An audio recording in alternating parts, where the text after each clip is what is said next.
and its axis. A concave mirror and its axis.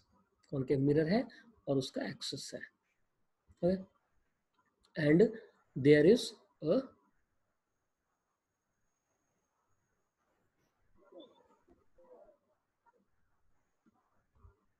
rectangular object, ताकि मुझे पता चले कि तुम बस केवल सुन रहे हो या काम भी कुछ करते हो. इससे अच्छा तो तुम ठीक जाओ.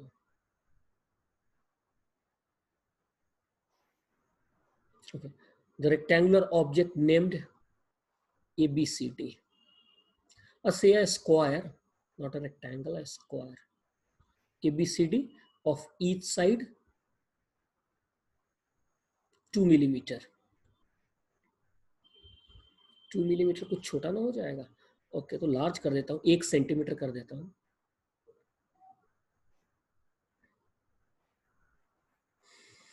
And this is located at distance of 60 centimeter from a mirror having radius 40 centimeter. Find orientation of image. मतलब इमेज ड्रॉ करना है. Also length of sides. कि ये जो स्क्वायर है इसके इमेज के साइड्स के लेंथ क्या होंगे. ऑब्वियसली एक्सिस के अलोंग वाले और एक्सिस के परपेंडिकुलर वालों का लेंथ अलग अलग आएगा. एक तो इसकी ओरिएंटेशन आप बताइए.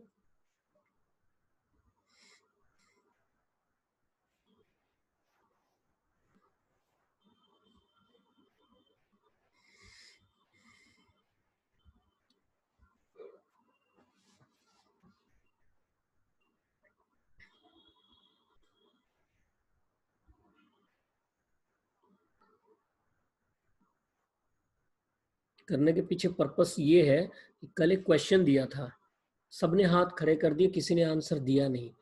आंसर आए ना आए कोशिश करना तो बनता है ना. आप सही आंसर लाकर जितना नहीं सीखते उससे कहीं ज्यादा सीखते हैं आप अटेम्प्ट करके. क्या करें, फिर ऐसे ही क्वेश्चन से स्टार्ट करना होगा. और भी आंसर आ गए, right. So mirror focal length आ गया -20 सेंटीमीटर का. V is FU by U minus F. Focal length is -20. U is -60. U minus F. -60 minus -20. It is 1200 by -40. It is -30 centimetre. -30 centimetre पे कैसा इमेज बनेगा? -V by U. V है negative, U भी है negative. Negative negative cut गए, एक minus बच गया, ये आ गया नेगेटिव. M नेगेटिव का मतलब इन्वर्टेड इमेज. ओके. और M का वैल्यू -V -30, U का वैल्यू -60, इट इज -0.5. तो आपने पता होगा कि लीनियर मैग्निफिकेशन, जो ये परपेंडिकुलर वाला मैग्निफिकेशन है, तो उसका से A'(D') इमेज का जो बनेगा, इसका वैल्यू हो जाएगा M times 1 centimetre. That is M is 0.5, तो -0.5 सेंटीमीटर. एंड A'(B') जो एक्सियल है उसका फॉर्मूला था -M² इंटू 1 सेंटीमीटर. तो ये बन जाएगा -0.25 into 1 centimetre. That is -0.25 centimetre. सही है. कुछ लोगों ने तो किया है, कर तो सब सकते हैं, कोशिश नहीं करते. अब नहीं करते तो मत करो. Okay. So orientation of image. तो पहली बात याद रखिए, AB अगर इस डायरेक्शन में लेटा है तो क्या कहा था, कि एक्सिस में मिरर के अगर ऑब्जेक्ट इस तरह से लेटा होगा तो इमेज उल्टा लेटेगा, लिटाओ उल्टा। ओके, तो इमेज को ऐसा उल्टा लिटाया। और नेगेटिव एम का मतलब जो चीज ऊपर गई है वो नीचे आ जाएगी, तो ये है ए, ये है बी। ओके, अब डी नीचे होगी इसके, तो डी नीचे हो गया, और ये तो बीसी भी नीचे हो जाएगा। और अब इसमें तो अब डी सी, तो देखिए ये हो गया इमेज, लेकिन अब ये स्क्वायर नहीं रहा, रेक्टेंगल बन गया। ये लेंथ हो गया 0.25 सेंटीमीटर का, और ये हाइट हो गया 0.5 सेंटीमीटर का। सही है ना, हाइट बढ़ गया, घट तो दोनों गए हैं बट स्क्यूड हो गया कि एक्सियल ज्यादा कंप्रेशन हुई और परपेंडिकुलर वाला इलोंगेट, इलोंगेट तो नहीं हुआ, मतलब उसके कंपैरिजन में डबल। तो ये रेक्टेंगल बन गया। तो कभी कभी ऐसे डायग्राम पूछकर एरिया बहुत पूछ लेते कि find its area, area of the image, तो अंदर में जो एरिया है निकालते रहो। करेक्ट है। ओके, इसका मतलब बहुत सारे लोग कर भी रहे हैं, और मैं ये नहीं कह सकता गलत बात कि नहीं कर रहे हैं, आप करते हैं। जब आप करते हैं तभी सीखने का पर्पस है। वैसे सेटिस्फैक्शन होता नहीं है कभी भी। एक नोबेल प्राइज विनर है जिन्होंने लिखा, क्या लिखा उन्होंने, लिखा कि सीखना कभी कभी इफेक्टिव होता है और सारे लोगों में सीखना तो इफेक्टिव होता भी नहीं है। फिर भी कोशिश करते हैं, आज न कल जोश आएगा सब में और सब करेंगे, यही उम्मीद है। Okay, so let's begin with refraction.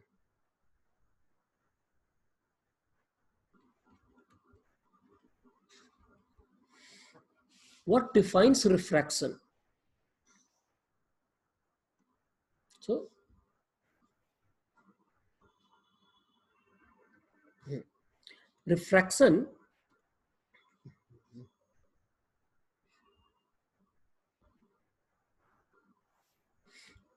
refraction originally जो लोगों को दिखा वो ये दिखा कि लाइट इस डायरेक्शन में आता है, and after being refracted it bends like this.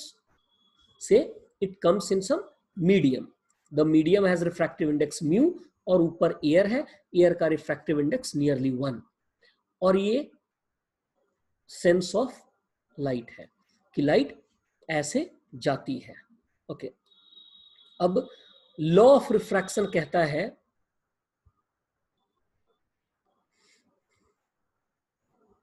कि ये जो एंगल है ये है आई इंसिडेंस, और ये जो एंगल है ये है आर। ओके, ये ऊपर का एंगल है आई, नीचे का एंगल है r. What is refraction? Refraction is bending.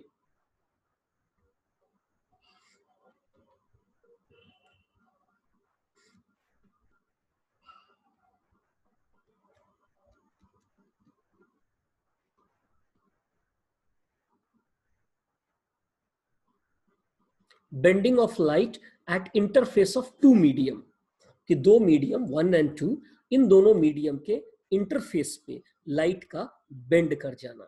इस दोनों मीडियम के इंटरफेस पे, बाउंड्री पे लाइट का बेंड कर जाना।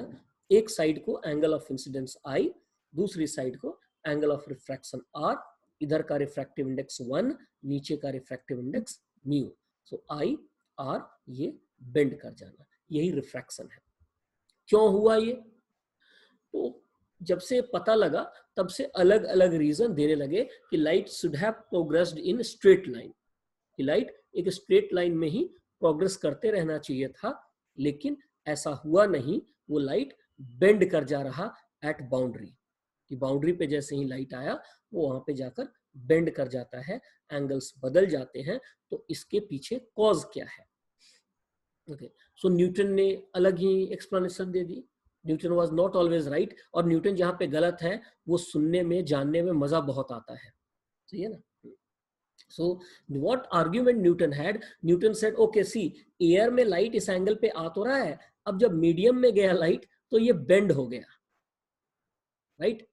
और बेंडिंग का कॉज उसने कहा अट्रैक्शन, ये जो मीडियम के पार्टिकल्स हैं ये लाइट को अट्रैक्ट कर रहे हैं, इसीलिए ये देखिए नॉर्मल की तरफ, ये नॉर्मल की तरफ लाइट बेंड हो जा रहा है।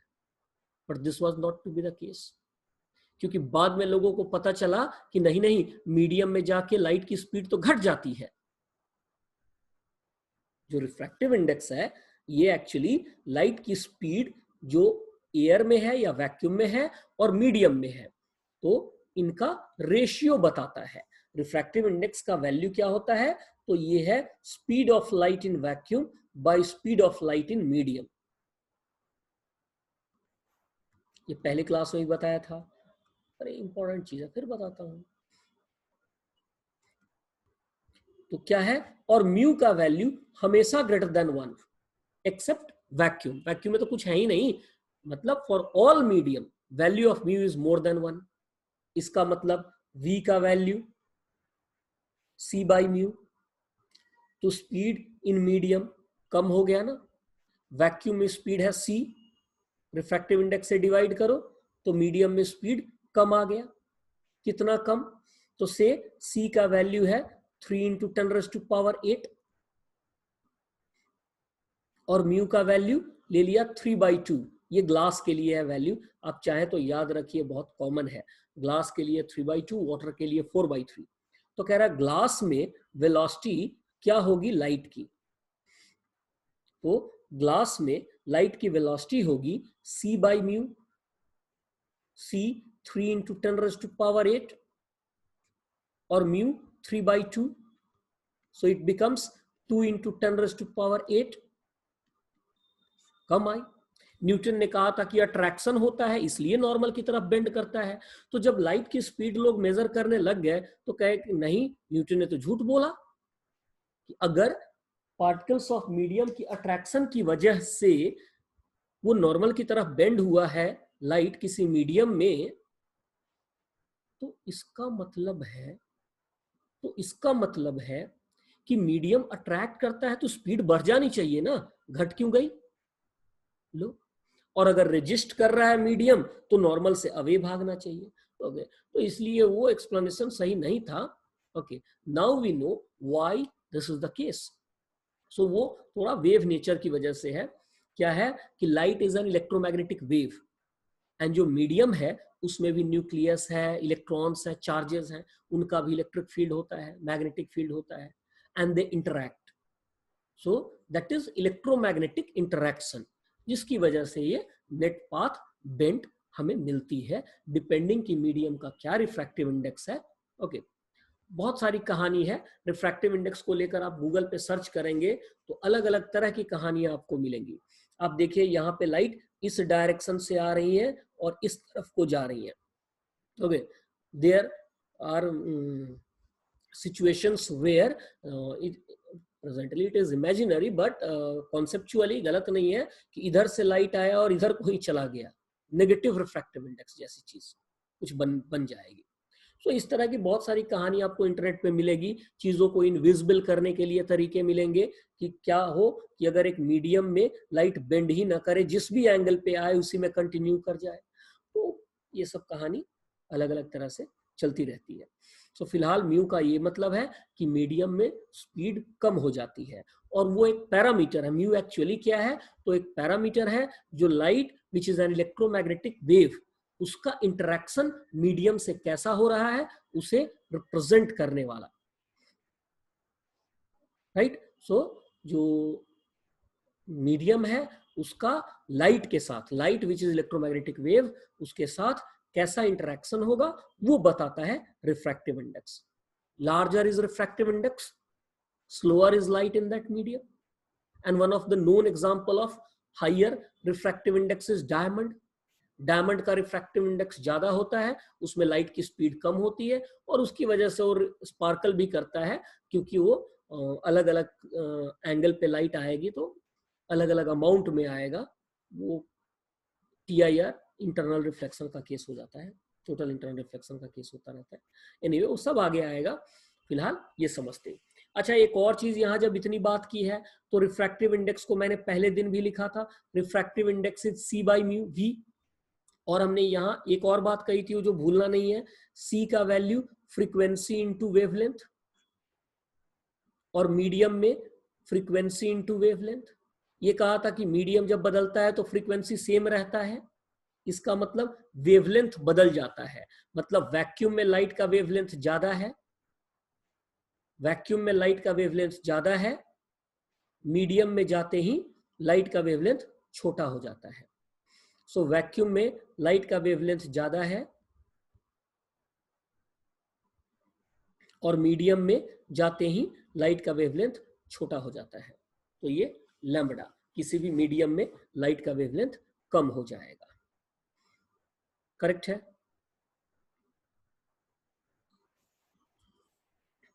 Okay. So refraction is governed bye a law of refraction, जिसमें दो पार्ट्स हैं।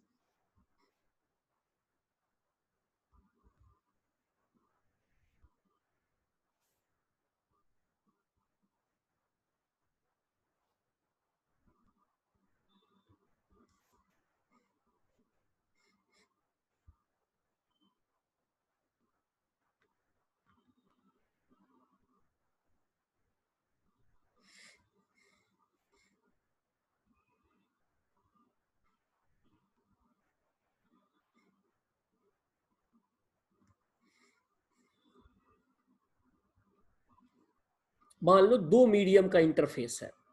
ओके, तो पहली चीज इंसिडेंट रे, रिफ्रैक्टेड रे and normal. Incident ray,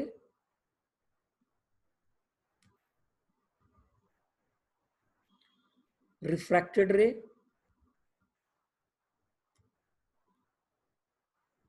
and normal lie in same plane।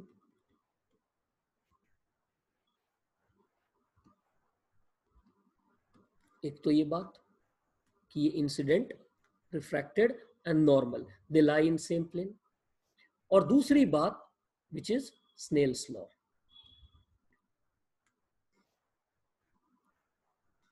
which says mu1 sin I is mu2 sin R। mu1 sin I is mu2 sin R। Correct? तो ये इसके हिसाब से। अब ये लॉ क्या कहता है? ये लॉ सिंपली ये कहता है जिस भी किसी मीडियम का म्यू ज्यादा होगा उस मीडियम में ये आर लेस होगा। मतलब डायमंड में लाइट इंटर करेगी तो it will bend more towards the normal, क्योंकि डायमंड का रिफ्रैक्टिव इंडेक्स ज्यादा तो उसका एंगल ऑफ रिफ्रैक्शन होगा छोटा। सही है ना? सो जिस भी मीडियम में म्यू ज्यादा होगा आर का वैल्यू छोटा होगा। ऐसे स्नेल्स लॉ ऐसे चलेगा।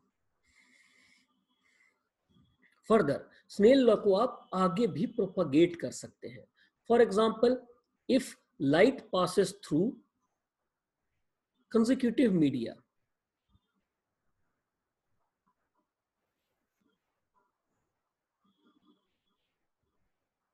मान लो लाइट इस मीडियम से आया, इनमें बेंड किया, इनमें और बाहर की तरफ बेंड किया, से इसमें फाइनली कुछ अंदर की तरफ बेंड हुआ। तो कहता है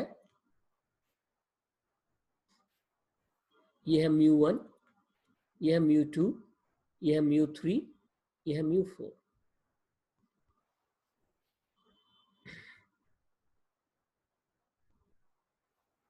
θ1 मैं I1R नहीं लिखता हूं क्योंकि बहुत सारे एंगल है ना। θ2,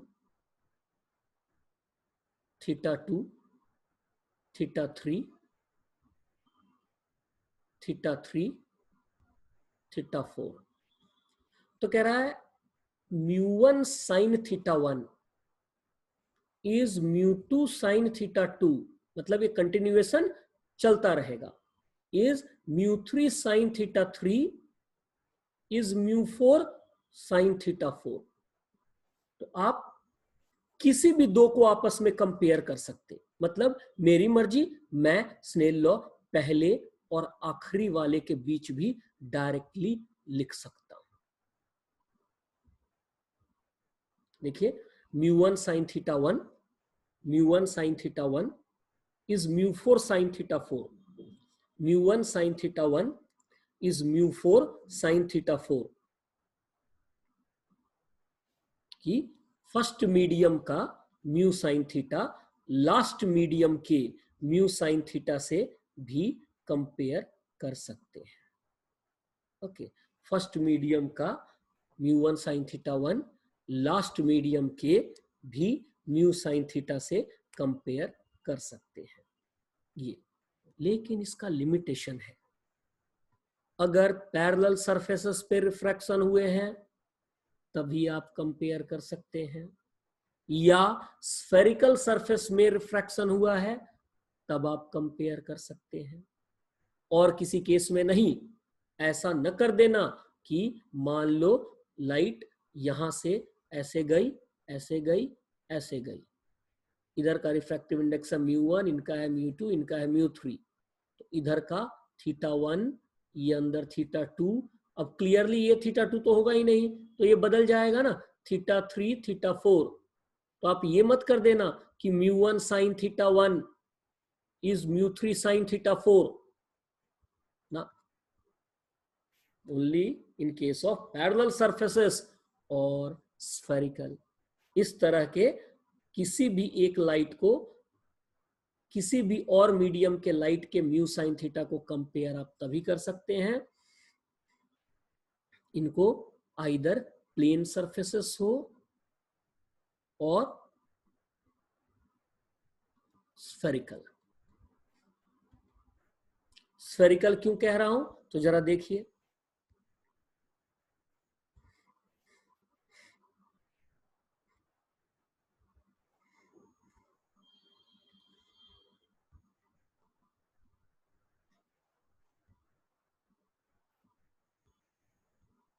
अब देखिए से लाइट अगर एंटर करती है, ये देखो ऐसे एंटर करती है, ऐसे जाती है,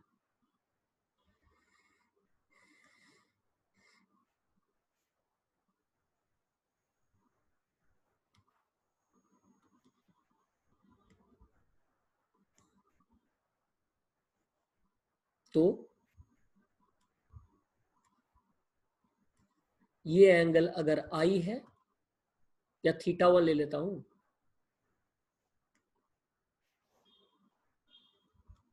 ये है थीटा 2, यहां है थीटा 3, ये है थीटा 4। तो देखिए सर्कल के अंदर, स्फीयर के अंदर ये रेडियस, ये रेडियस, ये बराबर, तो ये आइसोसेलेस ट्रायंगल हो गया। इसका मतलब theta 2 will be equal to theta 3, theta 2 will be equal to theta 3। Okay, अब रिफ्रैक्टिव इंडिसेस जो भी होए, से बाहर है μ1, यहां है μ2 और इधर है μ3, then we can write μ1 sin theta 1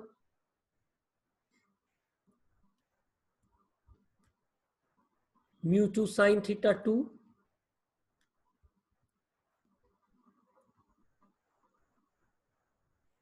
क्यों, थीटा 2 एंड थीटा 3 बराबर है।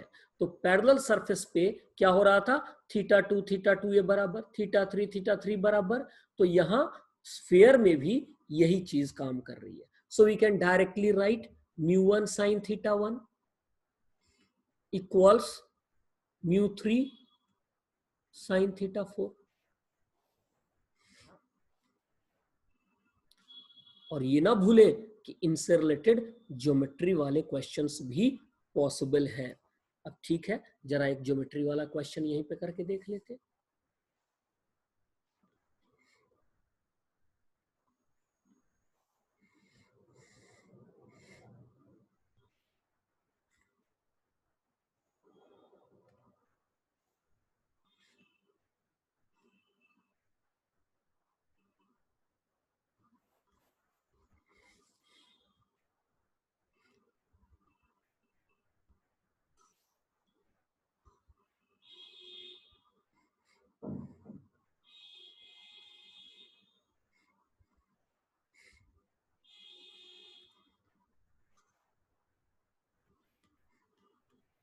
ओके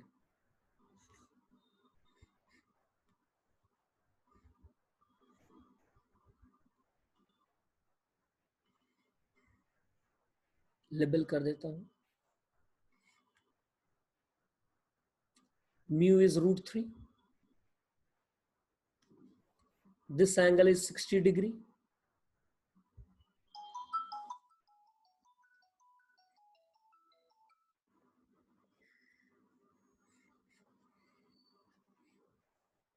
this angle is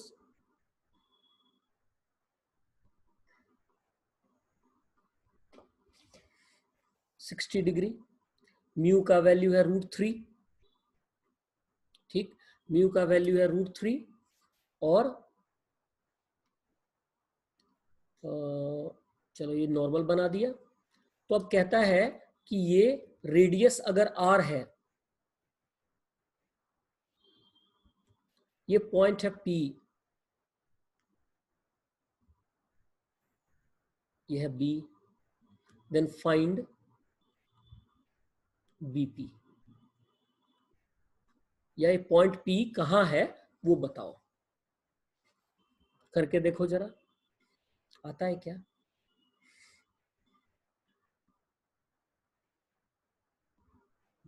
ये लाइट रे पैरेलल है, पैरेलल,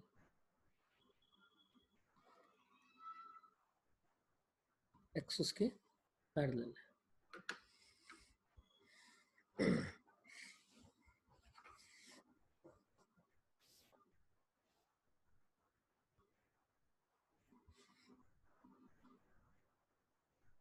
हाँ एयर से एंटर कर रहा है।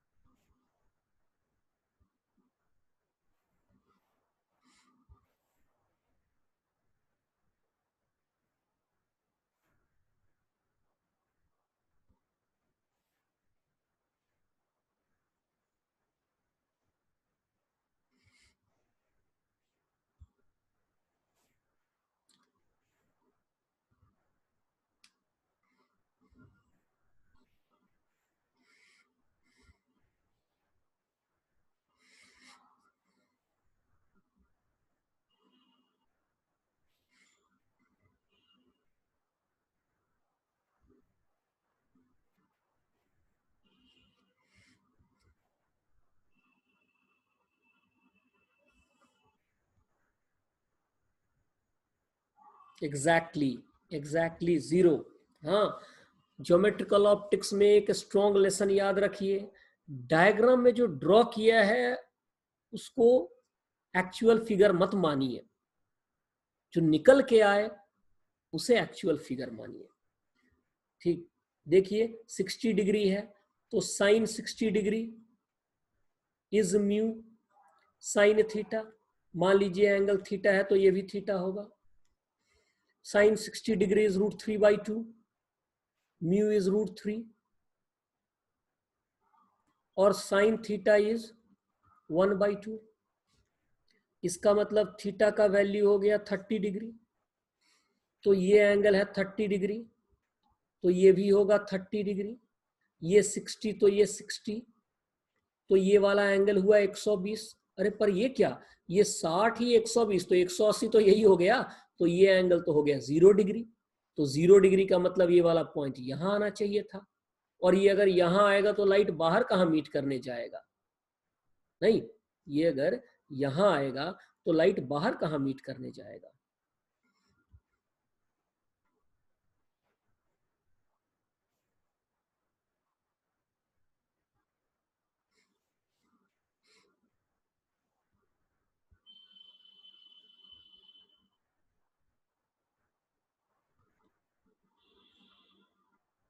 ऐसे यही आके मीट कर जाएगा।